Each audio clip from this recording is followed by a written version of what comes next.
All right, me again. I wanted to go over the Virtual flylab 3. I promise this one won't be an hour and a half long. It'll be pretty quick. And so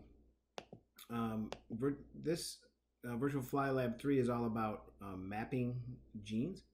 And so whenever you map a gene, you need to have something that's heterozygous for the two genes that you want to map.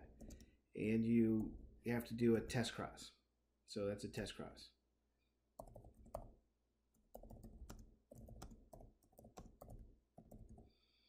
And so for mapping is very simple. It's actually way simpler than anything we've done so far, as far as I know. I mean, as far as I can tell, it seems like it. So if we do, every time we do a test cross, we'll get these kinds of things out.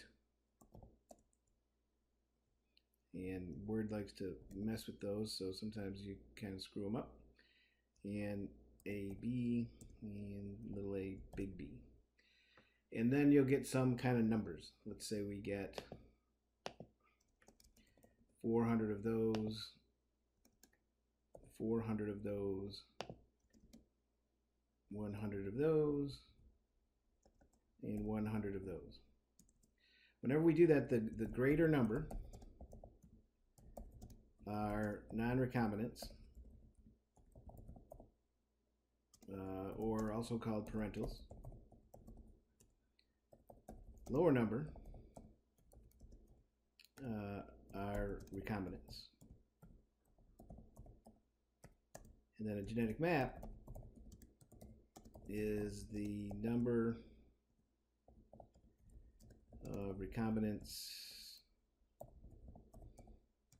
divided by the total. And in this case, that would be 100 plus 100 over 1,000.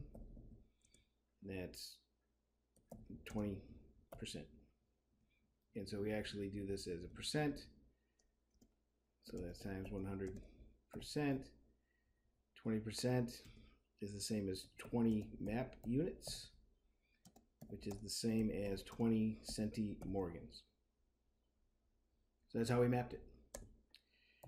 If the genes were unlinked, we'd get, we do this cross, and we would get, and so that's what, so 20 centimeters, so we could draw a map here. We could say the distance between A and B is 20 map units. So that's our map. And if the genes are unlinked, we always get the same thing. We always get the same thing, I mean, different than if they're linked, but God, I hate when it does that. There's gotta be a way to turn that off.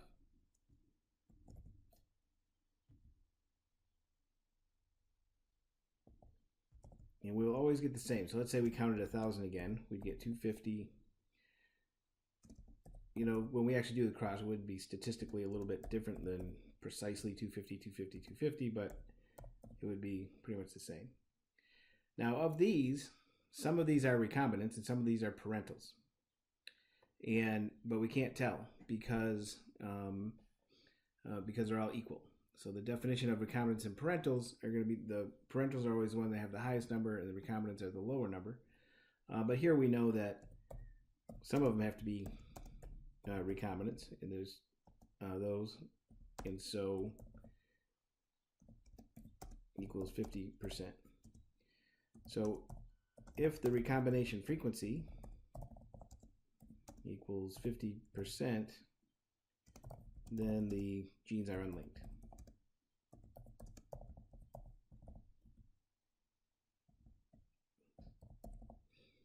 Or in other words, you get a 1 to 1 to 1 to 1 ratio.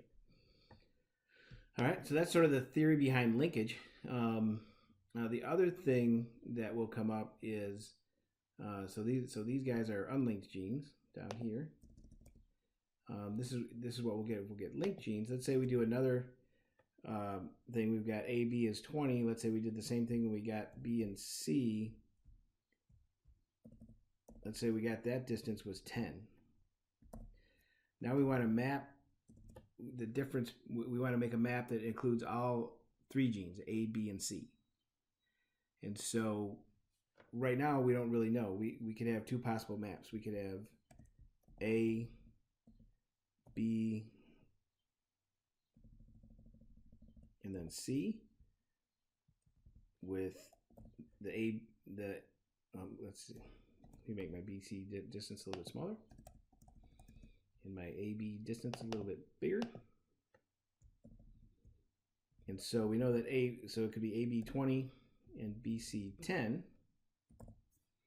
But it could also be, what else could it be? So B and C is 10, so C could be in the middle. So we could have A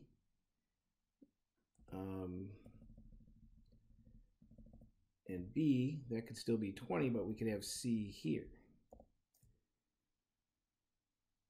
Right? And so in this case, this overall distance between A and B would be 20. The distance between B and C would still be 10. So that's possible because we're just missing some information. So basically what we're missing is the distance between A and C. So the way we would figure that out is we would just do a mapping cross between A and C. And in this case, the distance between A and C would equal 30. And in this case, the distance between A and C would also equal 10. So if you have two sets of data, so we've got, this is a very common type of genetics problem.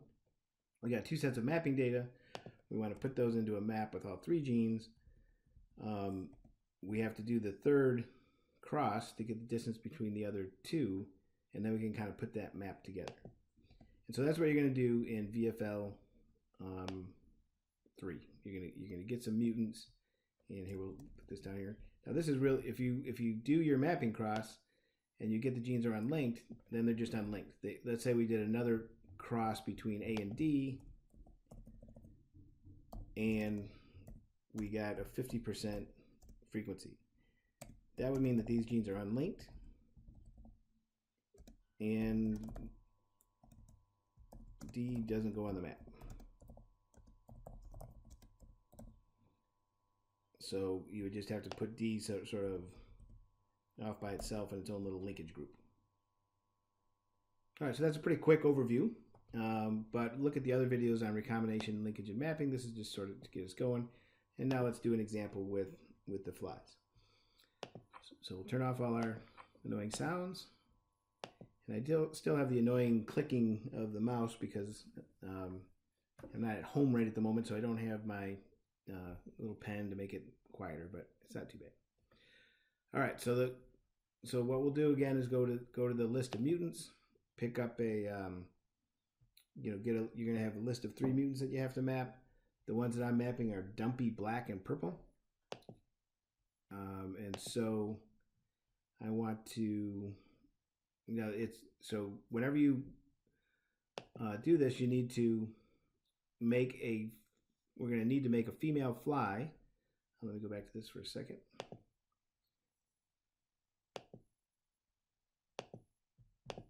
So when we do this cross, when we do this mapping cross,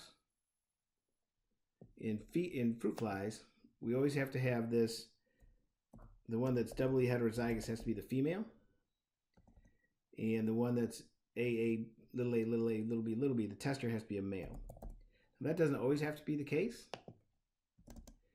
but when we're doing this, we're actually looking for crossing over. So the way to think about this is that the A gene and the B gene are on one chromosome. Not sure what happened there. The AB and the B gene are on one chromosome, and the little a and the little b are on the opposite chromosome.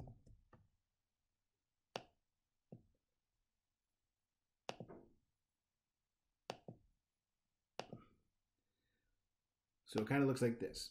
And so if we where we get these is it if there's no crossing over, A and B tend to stay together. Big A and big B tend to stay together. So if there's no crossing over, we get this. And this is a little a. Word keeps correcting it for me. And if there's no crossing over, we get these guys. No crossing over, no crossing over. So that's why these guys are called non-recombinants, because recombination is another word for crossing over, or crossing over is another word for recombination, however you want to look at it. And so these are non-recombinants. And then these are recombinants. And when genes are linked, the recombinants, where do they come from? They come from crossing over. So if we get a crossing over event that occurs right there, so right between A and B, it's a little hard to demonstrate here, but if you get crossing over, then big A and little b are together, and little a and big B together. The main point there is just to show that where the recombinants come from is from crossing over. And in fruit flies, for whatever reason, crossing over only occurs in females. And this is for autosomal or X-linked genes. It's just kind of an interesting thing. And this virtual fly lab includes that in its sort of analysis. So if you used a male here and you didn't get any crossing over, so then you would only get non-recombinants, because we wouldn't be able to get any recombinants because there's no crossing over. So that's just kind of a long way to say, when we set this up, make sure you use a female that's heterozygous for both and not a male. And if you don't, it'll become pretty obvious what's going on. So all right, so if now to do that, so we need to do a cross to make our fly heterozygous, and I'm doing dumpy, which is a wing size, wing shape. So we're going to do dumpy, and then we're also going to do black, and that's a body color. So we're going to put dumpy and black in the same fly, and we have to start out with a female fly. At this point, this fly is, so if we go here, we'll keep track of what we're doing.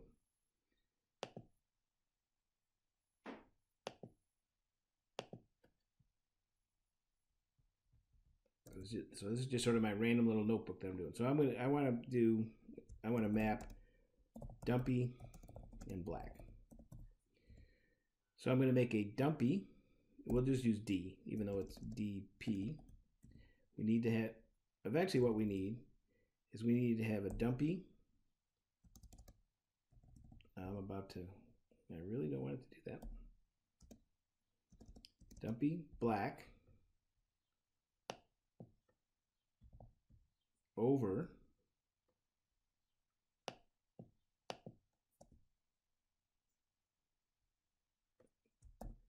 wild type. All right, so we want this to be the female. And then we want to cross that to a tester. So we want to cross that to a dumpy black male. That dumpy black male will be dumpy black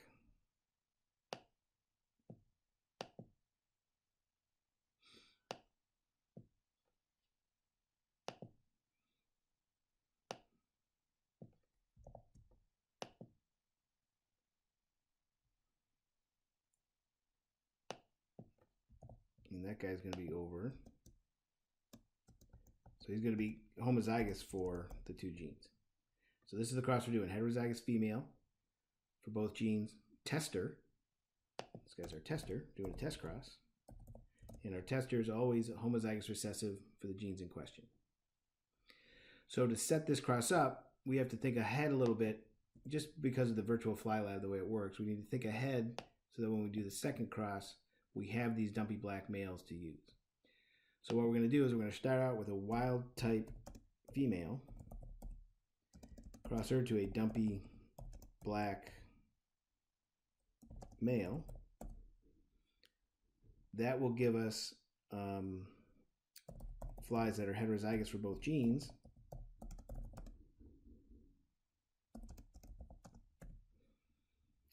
And we want to use a female. We want to use a female from that cross. But then, in order to, we got to get these dumpy black males from somewhere. So if we set the cross up this way, we'll have these dumpy black males that we bought from the store, and they'll still be in the incubator. If we did it the other way, it's kind of hard to go back to the store and buy them and everything like that. So just for this reason, oh, look at that. Just for this reason, buy the flies this way. And then we'll get our heterozygous female, cross to dumpy black male, and we'll do this. All right, so I got my dumpy black, my female. I want her to be wild type. All right, so I don't want her to be. So we're gonna make her wild type. Put her in the cart, and then my male, we're gonna make him dumpy and black.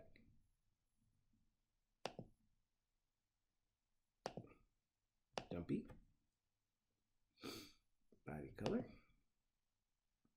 Black. Put him in the cart. Check out.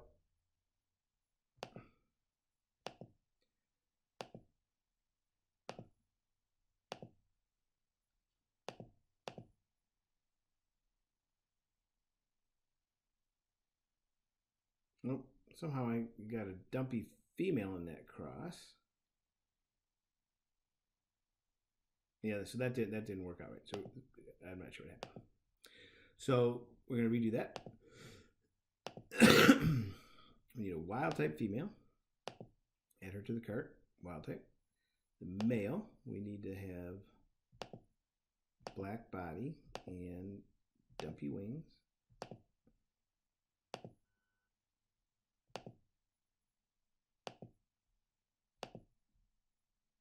Do the cross. And so there we crossed our wild type female. Look at the results. Everything's wild type. So that's good because everything should be wild type because we're now heterozygous for both dumpy and black. And they're both, all the genes in this thing are going to be recessive autosomal genes. We could do it with the other genes, but I want to keep it simple first time around. So we'll take that female, use her in a new mating. Almost done, people. Zoom out. We don't want to use that male. We can come back and use that male next time. I want to demonstrate something. But right now we want to actually use the dumpy black male that we have in here. So we want to go back to this fly. So this is called a back cross actually. So we're going to do a back cross back to the parent that we used. And we're going to use the dumpy black male from here. Add them in there. Now we have our female that's wild type and phenotype, but it's heterozygous for both genes. Our male's homozygous recessive for both genes. So she's heterozygous for both genes. He's homozygous recessive for both genes. That's that cross. Sort the flies. Send the data to the computer. Analyze the results, and we can ignore sex, and that makes life simple. Now this is the cool thing about mapping crosses. So mapping crosses always give you the same kind of data. If you do it right, you get data like this. All right, so when you do this, grab your data, go back to your notebook, paste it in there. And so so we said the ones that are the most are going to be the parentals. So in this case, our parentals or non-recombinants, same thing. Sometimes parentals makes it a little confusing, but these are 463 and 442. Our recombinants are, we don't even care what the phenotypes are, 161 and 135. So if this was an unlinked, maybe I'll do a quick unlinked version for you. If these were unlinked, these would be all equal numbers. So we got 1200, and that's it. So what's the map distance between dumpy and black? Couldn't be simpler. And the distance will be 161 plus 135 divided by 1201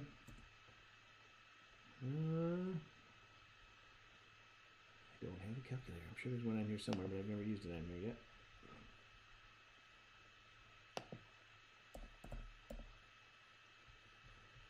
All right.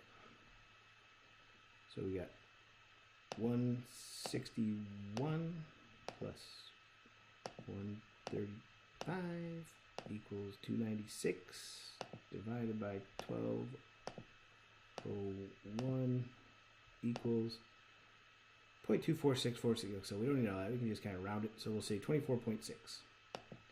So that was 24. So it was 0.246. But that's not the map distance. We have to convert it to percent. So it's 24.6%. And so our map distance there is 24.6. The one I was doing is dumpy black cross to, so I have to do dumpy black and purple. So then I would have to do the same thing for dumpy purple.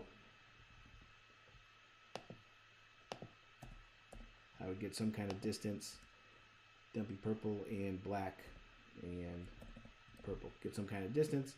Then I'd have to put those together in a map of 3. I won't show all of that. I'll let you do that. And if you have questions, just let me know.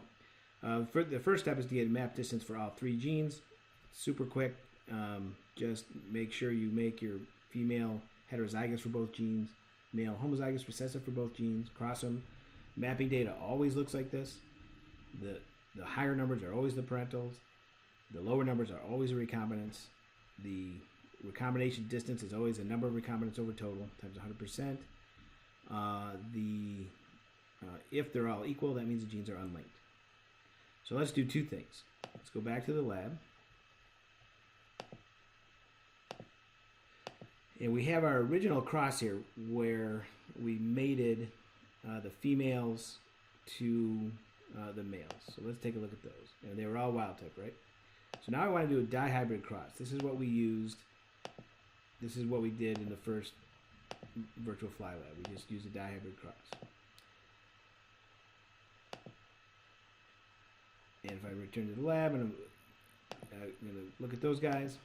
So I just did this mating. Here's my flies, and I'm going to sort them. Got all kinds of different things. And so we'll send these to the computer. Oh, crap.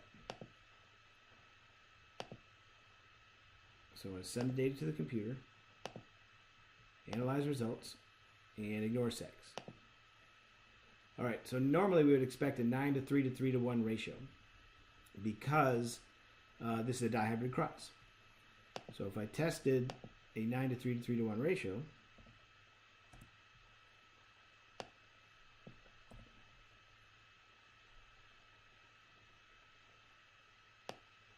come on.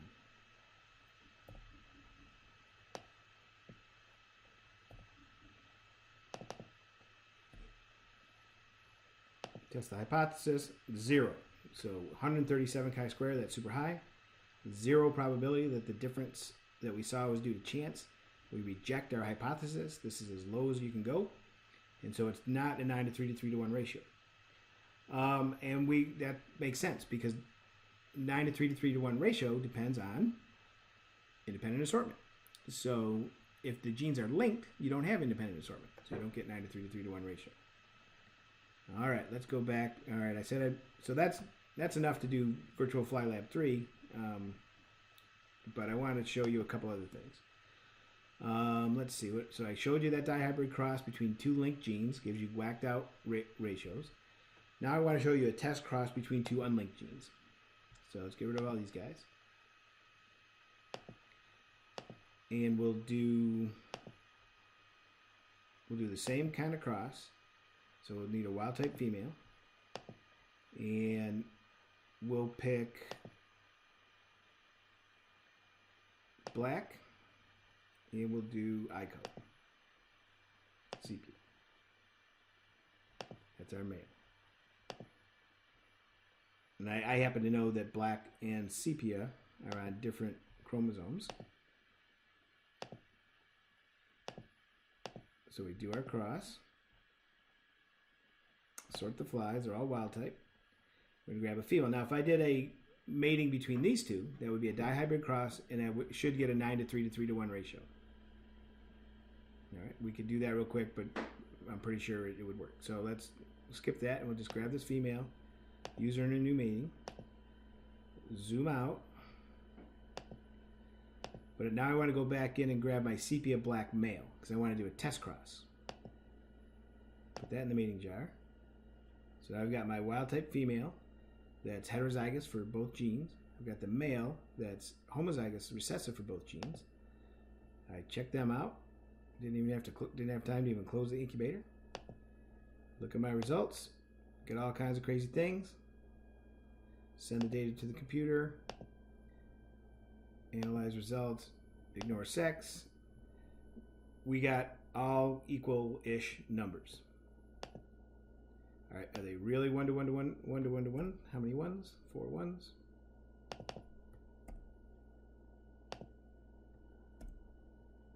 And hopefully this will work. That 345 is a little high, but I think it's going to be close enough. Test it. 0.3. So this does fit a 1 to 1 to 1 to 1 ratio.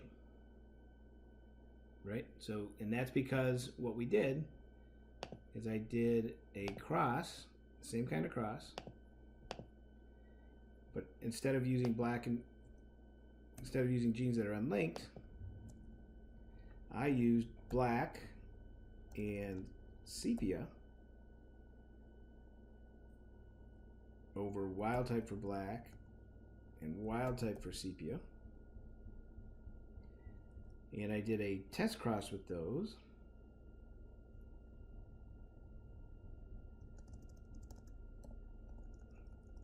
And I did black, sepia. I don't like when it does this, so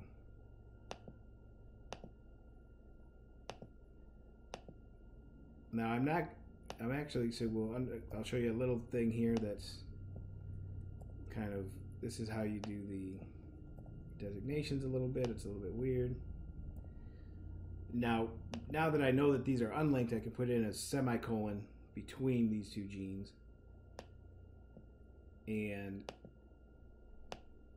that's just to demonstrate that they're not linked. You don't have to do that. I'm just showing you it's a little bit different than linked genes when you set up these crosses. So but anyways, so if I put this little semicolon in here, that tells me that the genes aren't linked. If I draw it like this up here, where we have a line across, that tells us that the genes are linked, and we require crossing over in order to get recombinants. Down here, we don't draw that line all the way across because they're not on the same chromosome. So what we would expect to get out of this, now this is from this female on the left here, we can get little b and little se. We can get big B and big SE. We can get little b and big SE. And we can get big B and little SE. So we can get little b and little SE. We get little b and big SE. We can get big B and little SE. We can get big B and big SE. And so that's those are all the 4 types of gametes that we can get. If they're unlinked, we expect 1 to 1 to 1 to 1. We just did a test cross to test that out, and we got 1 to 1 to 1 to 1. Return to the lab just for a second.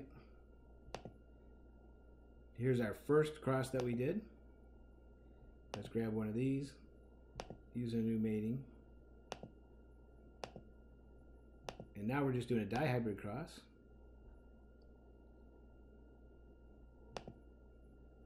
So, oops, I forgot to put a male in there, so let me go in here and get one of these males.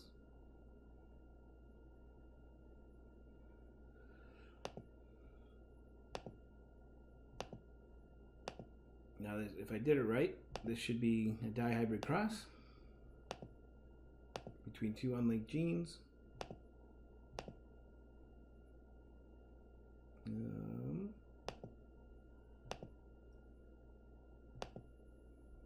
sex. And is that 9331? I'm going to say yes. Oops. 9, 3, 3, 1. Looks good. All right, so 0.74 is way above 0.05, so we accept our hypothesis that that fits a 9 to 3 to 3 to 1. So if genes are linked, well, let's back up a little bit. If genes are unlinked, if you do a dihybrid cross, you get 9 to 3 to 3 to 1. If you do a test cross, you get 1 to 1 to 1 to 1. If genes are linked, you do a dihybrid cross and it's all you don't even bother trying to analyze it. You could, but it's screwy. It's super hard. So you don't do that. So instead of doing that, you do a test cross. And the test cross, you get more parentals than you do recombinants, and then you do number of recombinants over total.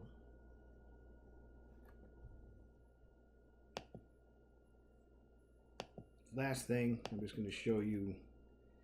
I'm going to show you this in the context of what you might see as a test question.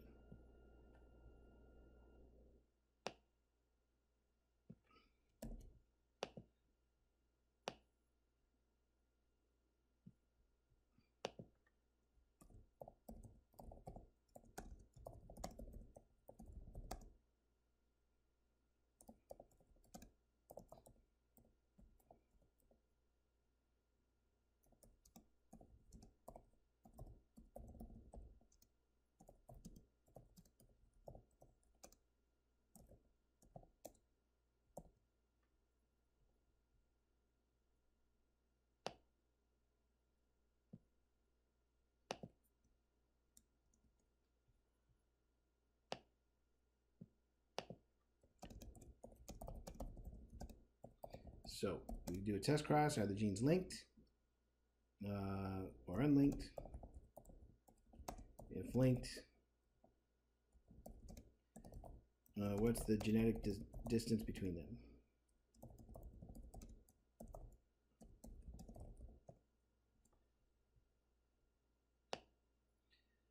So you do this cross, and we would have to have crossed this to that kind of a tester dude.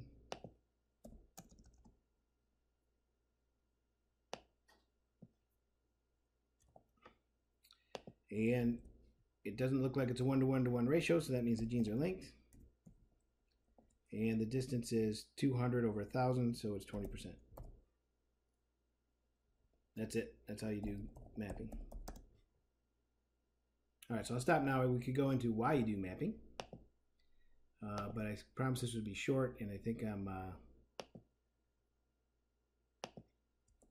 probably past the short part of things. So we'll call this VFL3 Mapping Cross Notebook.